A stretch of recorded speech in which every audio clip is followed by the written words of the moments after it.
Welcome back to EHC Unfiltered. This one wasn't supposed to be a solo episode, but here we are. And honestly, this might be the one that needed to happen anyway, because today we're going to talk about your first year in business. Not the highlight version, not the everything worked out version, but the real version, the one where you don't feel ready, you don't know what you're doing, and you question if you made the right decision more times than you'd like to admit. Because if there's one thing I have learned, it is that most people don't fail, they quit before they adapt.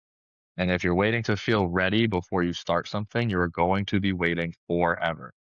So today, probably going to be a quick one since it's just me, but we're going to get into a little bit of this and that. We're going to talk about what my first year looked like, the stress, the mistakes, the identity shifts, and why sloppy progress is still progress.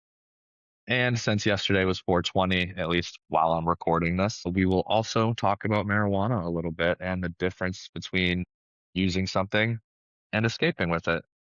So let's get into it. Now, a year ago, I was in a completely different place, a little over a year. I had just started really trying to get my life together, listening to podcasts, motivational speakers, trying to figure things out, looking for jobs, avoiding responsibility at other places, if I'm being honest, avoiding my mental health, just a lot of things. And then I got that call that changed everything. A friend of mine had taken his own life, and that was one of those moments where you either spiral or you take your life back. And that's what I did. I decided I was done waiting. Now, I got lucky when I got that call. I was actually walking into the gym as I got the call. And when your chief warrant officer calls you, you know someone's dead. So I think that was probably the best place I could have been physically for that call because I got to go in and like do my workout and, you know, push extra hard, let some tears well up, just do my thing, right? Get it out. Whereas, if I was just home alone on my couch, like I would have had to sit in it, to sit in that devastation. And, I'm just really glad that that was not the case. But a lot of people ask me, how did you get into this? What started it? And I kind of fell into it. It just so happened to be a means to an end, to be honest. And that's something I'm good at. And I enjoy it. Don't get me wrong. But realistically, it was just a means to an end. But that doesn't mean it was a clean situation either. It wasn't some straight line upward. I definitely hit one of my lowest points during this year as well. I had just gotten back from Miami Men's Fashion Week, and I thought I was just tired from traveling back and forth to Florida and New York, but that turned into something a little bit deeper. I fell into a depression that had me on my couch for about 6 weeks, I think, not moving, not doing much of anything. And I know for a fact that that played a role in my relationship at the time ending. So when people talk about starting a business like it's just strategy and systems, that's not reality. Sometimes you're trying to build something when you're barely holding yourself together. And that is absolutely where I was at. I probably didn't have any business getting into a relationship when I did either. So that's on me. But to be fair, well, I'm gonna need a drink of water for this one. Hold on. All right. So I had sworn off women when I was starting this business, sworn off dating. And then I met my ex in California and was like, so much for that. That went out the window really fast. But even she said, after we tried to live together and do all that, she said she felt like she was in my way. And at the time, I didn't know what that meant because to me, I was just like, you're a driving force for what I'm doing. Like, how are you in my way? I don't understand.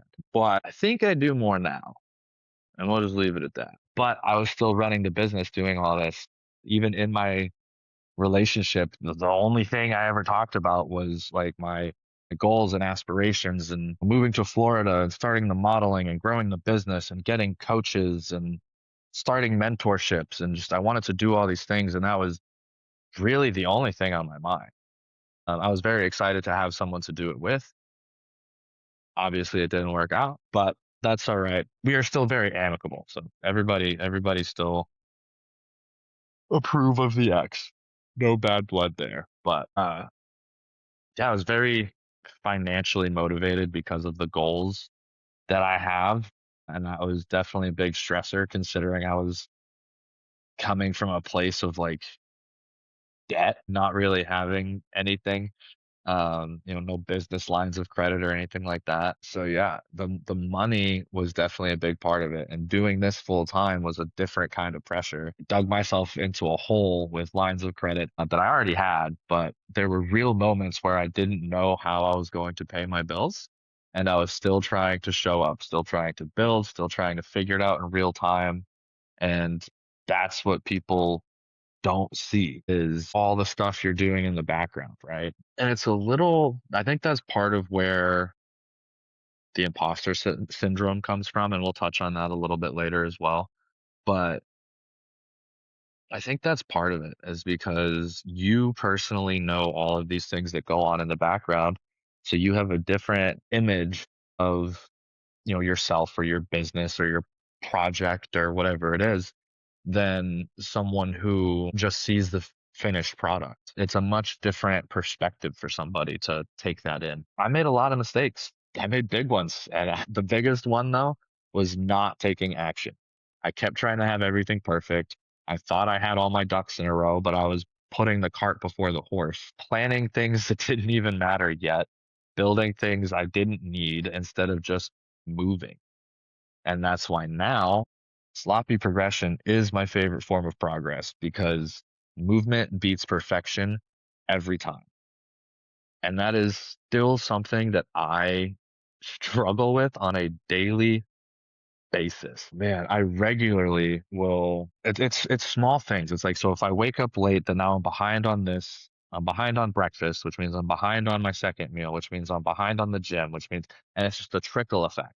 And for some reason, my brain struggled really hard to adjust when something goes off plan or off my routine or off schedule. But I also need a schedule, otherwise things will not get done. So I almost have to schedule flex time into my routine. And that is not easy. That is not easy. Especially when you're the only one holding yourself accountable. That's one of the things that I talk about with my clients a lot as well is like doing this on your own is fucking hard. Like not just the business stuff, but personal training side of things. Like changing your life, doing anything where you're making big change, doing that by yourself is fucking hard. And people suck and they don't make it easier. Um, that's one thing I didn't expect was how much I would have to change. It's not like you just pick a new identity and you're living in it. It's more like peeling back layers, and some of those layers are good and some of them don't serve you anymore. And those ones have to go or at least be reshaped. And honestly, I still don't have a clean answer for who I am. I'm just Steven. Sometimes I'm Coach Steven. Sometimes I'm Seaburn from the Marine Corps or Pops. Sometimes I'm just trying to figure it out like everyone else. And I think that's okay. But it's very odd because I feel like the things that people identify with are not things that I normally identify with. And I think I've always been that way, just as far as I was never into sports. Like even football, like all my friends, my family, I just never got into it. Never really got into sports. As far as watching them, I could play them, but watching sports was never my thing. Never really had like a favorite color or like people have like favorite numbers, and I don't even have like a favorite movie. Like because these things just I don't know, they're not relevant to me. Like I don't have a favorite. I can say like something's good or it's not good or whatever, but I don't know if I have a favorite thing when it comes to that. Food might be easier because, pizza and ice cream are like crack to me. But how much of that is chemical? So it is crack.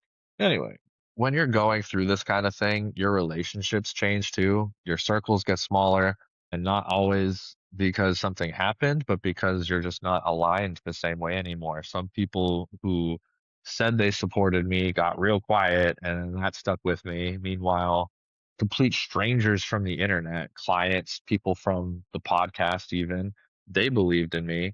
And some of them still do, hopefully, most. But that's why now I make it a point to support people when I can, even when it's just a like or a comment, because that shit matters more than people think, especially when you're starting your own business and things like that. It is insane to me that the universal experience is that the people closest to you support you the least. In at least most cases. That's just mind blowing to me. But that's besides the point, right? However, the reason I didn't quit wasn't discipline. It wasn't some larger purpose. I've just had clients that lost 25 pounds, changed their habits, saved their marriages. And I've had people thank me for speaking on men's mental health and speaking for women's health. And that's not something that I can walk away from. So when I felt like quitting, that's what pulled me back. Yeah, the first year overall was just a big, ginormous learning curve. I spent a lot of money. Not all of it needed to be spent, that's for sure. A lot of expensive lessons. But I think that is what I would like to be from the key takeaway of my ramblings of this episode. um, is just that there is no failure, only lessons. And if you're one of those people that's like, that's stupid, then fine. There are lessons in failure, and you're just choosing not to learn from them. Is that better? But like I said, since it is 421, let's talk about marijuana a little bit because I think it applies uh, to more than just weed, right? So there's a difference between using something and escaping with it. So for me, I use weed frequently, but it's intentional. A lot of it is for pain management for me from injuries, and I'm also honest about it. I use weed for its medical benefits, yeah, but I also just enjoy smoking weed. Both can be true, but there's a line. If it's stopping you from getting things done, it's a problem. If it helps you function and move forward, it's a tool. And you have to be real with yourself about that because anything can become an escape if you let it. And I think especially with weed, it's one of those things where for so long we were just like, oh, there's no negative side effects, there's no hangovers, you don't get addicted, like yada yada yada yada yada. That people don't realize that it can still get in your way. Like just like anything else, like if it's holding you back or keeping you from doing something, it's still getting in your way. Honestly, my favorite days are my days where I don't even have to think about it because that means my back didn't hurt.